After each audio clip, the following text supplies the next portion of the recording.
আসসালামু আলাইকুম, কেমন আছেন সবাই? তো দুপুরের আয়োজনে ভাবলাম একটু গরুর মাংস ভুনা করি। তো তার জন্য চুলায় কড়াই বসিয়ে পরিমাণ মতো তেল দিয়েছি। তো তেলটা গরম হয়েছে, গরম মশলাগুলো দিয়ে একটু ভেজে নিয়েছি। তারপরে দিয়ে দিলাম বাটা মশলা। তো বাটা মশলার কাঁচা গন্ধ যাওয়া পর্যন্ত একটু ভেজে নিয়েছি নেড়ে চেড়ে। এখন দিয়ে দিচ্ছি গুঁড়া মশলা, পরিমাণ মতো ধনিয়া গুঁড়া, স্বাদ মতো লবণ, দিয়েছি পরিমাণ মতো হলুদের গুঁড়া, আর দিয়েছি পরিমাণ মতো লাল মরিচের গুঁড়া। তো সব মশলা দেওয়া হয়ে গেছে। এখন ভালো করে নেড়ে চেড়ে মশলাটা খুব ভালো করে ভাজা ভাজা করে কষিয়ে নিচ্ছি। তো দেখে বুঝে নেবেন উপর দিয়ে তেল এসে গেছে। তো গরুর মাংস কিন্তু একবারে সব কিছু মশলা দিয়ে হাত দিয়ে মেখেও রান্না করা যায়, আবার দেখা যায় এভাবে কষিয়ে রান্না করলেও কিন্তু খেতে অনেক মজা হয়।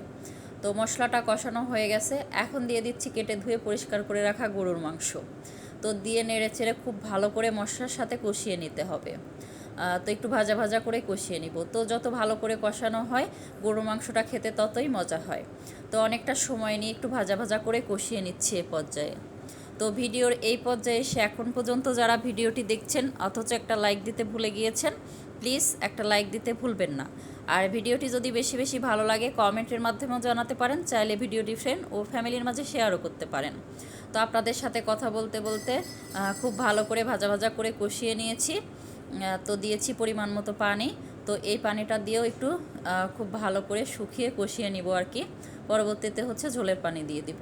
তো দেখা যায় এভাবে রান্না করলে মাংসটা খুব ভালোভাবে প্রপারলি সিদ্ধ হয়, খেতেও অনেক মজা হয়, আর মাংসের ভিতরে সব মশলা ঢুকে যায়।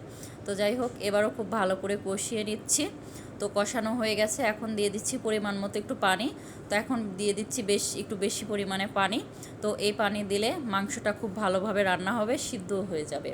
তো যাই হোক, নেড়ে চেড়ে মিক্স করে কিছু সময় রান্না করে নিয়েছি। তো রান্না বান্না মোটামুটি শেষের দিকেই। তো চুলার জালটা অফ করে একটু ভাজা মশলার গুঁড়াটা দিয়ে দিলাম। তো ভাজা মশলার গুঁড়া দিলে দেখা যায় মাংসটা খেতে বেশি মজা হয়। তো এখন নেড়ে চেড়ে মিক্স করে নামিয়ে নিব আর কি। তো দুপুরে রান্নাবান্না শেষ। তো রান্না করেছিলাম গরুর মাংস ভুনা। তো চুলার জালটা অফ করে দিয়েছি। তো এখন একটা বাটিতে বেড়ে নিচ্ছি। তো যাই হোক, ভিডিওটি প্রথম থেকে শেষ পর্যন্ত দেখার জন্য সবাইকে ধন্যবাদ।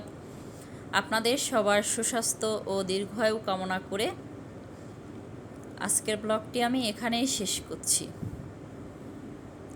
আল্লাহ হাফেজ, আসসালামু আলাইকুম।